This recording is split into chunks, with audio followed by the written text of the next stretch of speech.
Good morning 8th class. Punjabi दे विच साडा लैसन है अज दा 9 लैसन का नाम है फसलों की कहानी।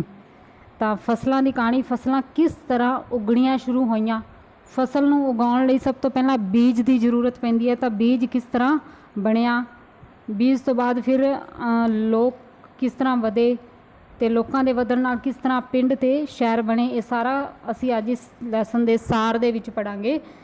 तो इस लैसन का सार है 9 नंबर का असी पढ़ांगे। देखो, अज तो 1 लाख साल पहला, यानी अज असी जिथे खड़े हाँ जिहड़े साल दे विच, इस तो 1 लाख साल पहलों की गल है कि साडे वड्डे वडेरे आदि मानव सन। आदि मानव के बारे तुसी SST दे विच भी पढ़ चुके हो। ये गुफावां विच रहिंदे सन, वो कंद मूल खा के गुजारा करते सन, और जंगली जानवर का शिकार करते अते उन्हां दा कच्चा मांस खांदे सन। अग की खोज नाल वो मांस भुन के खाण लगे। फिर की होया कि पहला वो कच्चा खांदे सन, कंद मूल झाड़ियाँ। उस तो बाद की होया कि अग की उन्होंने खोज की, तो फिर उस तो बाद वो जिहड़ा मांस खांदे सन, वो मांस नूं भुन के खाण लगे अग ते। अगे है इसका दूजा पैरा, जदों आदि मानव गुफा तो बाहर आया तो उसने लहराउंदे घाह नूं वेख्या, जिहड़ा घाह की हवा दे नाल लहरा रहा सी घाह। कुछ बीज चढ़ के उस घाह के हवा नाल बीज चढ़ गए अते धरती के उत्ते थले डिग पे। उस तो बाद मीह पिया, मीह पैण नाल धरती गिल्ली हो गई तो बीज उग पे। इस तरह हवा चलण नाल बीज झड़ते रहे, उगते रहे। साडे वड्डे वडेरे आदि मानव उन्हां नूं इकट्ठा करते रहे ते बीज बीज के फसल उगाउणा सीख गए। खेती करन लई उन्हां ने गधे, घोड़े अते बलद आदि पाल के उन्हां तो खेती का काम लिया।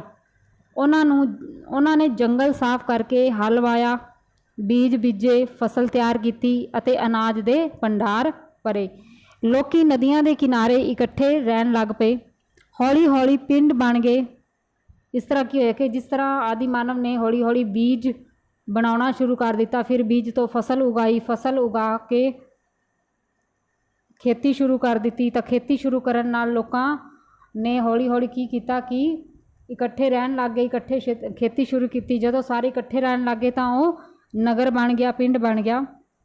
इस तरह अगे देखो कि सिंधु घाटी की सभ्यता, सिंधु घाटी की सभ्यता जिहड़ी सी वो विश्व की सब तो पुरानी सभ्यता सी, जिहड़ी हुण इस समय पाकिस्तान विच है।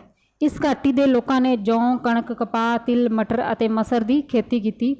उन्होंने भेड़, बकरियां, मुर्गियां, गां, बलद, हाथी अते घोड़े भी पाले। उन्होंने मोहनजोदड़ो अते हड़प्पा वर्गे नगर वसाए। फिर इत्थे अनाज के बहुत वड्डे वड्डे भंडार स्थापित किए। इस अनाज नूं इधर उधर लै जाण लई बलद गड्डियां भी बनाईयां। फसलों की सिंचाई लई बन बनाए अते नहरां भी बनाईयां। फिर फसल की सिंचाई करन लई पानी की लोड़ सी, तो उस दे लई नहरां बणीआं, बन बने, सारा कुछ उन्होंने सब का निर्माण किया। फिर वैदिक युग आ गया। आर्या लोगों ने भी फसलां बीजणियां शुरू कर दित्तियां। वो अन्न नूं देवता अते पवित्र मनते सन। वो भी कणक, तिल अते जौ की खेती करन लग गए। फिर उस तो बाद गन्ना भी उगाउण लग पे। भारत विच खेती फैलनी शुरू हो गई। इस तरह खेती का जिहड़ा विस्तार सी वो होण लग गया। इस दे नाल ही गऊ पालन भी वध गया। लोगों ने पशु पालने भी शुरू कर दिते दुध लई, ते देश जिहड़ा सी वो खुशहाल बन गया। मतलब देश जिहड़ा सी वो तरक्की दे राह ते हौली हौली तुर पिया। अगे है नील नदी की घाटी। नील नदी घाटी विच भी खेती शुरू हो गई। नील एक नदी का नाम है। इस नदी के नाल जिहड़ा एरिया लगता सी, उत्थों के लोगों ने भी खेती शुरू कर दी। उत्थों के लोगों ने कणक, मटर, चुकंदर, कपाह, अंजीर, खजूर अते जैतून की फसल उगाउणी शुरू कर दी। उन्होंने बकरियां, सांड अते गधे भी पाले। नील नदी उत्ते बन बना के सिंचाई का प्रबंध किया। फसल की बहार आई। इस तरह एक महान सभ्यता का जन्म होया। उस तो बाद अगे देखो अगले पेज पे कि 3500 ईस्वी दे विच पूर्व दक्षिणी अमरीका विच भी सभ्यता का विकास होया। भारत की मक्की उन्हां दी मुख फसल सी। इस तो छुट और मिर्च, कपाह, कोको अते आलू की फसल भी करन लग पे। खेती वधन दे नाल नाल पिंड भी फैलने शुरू हो गए।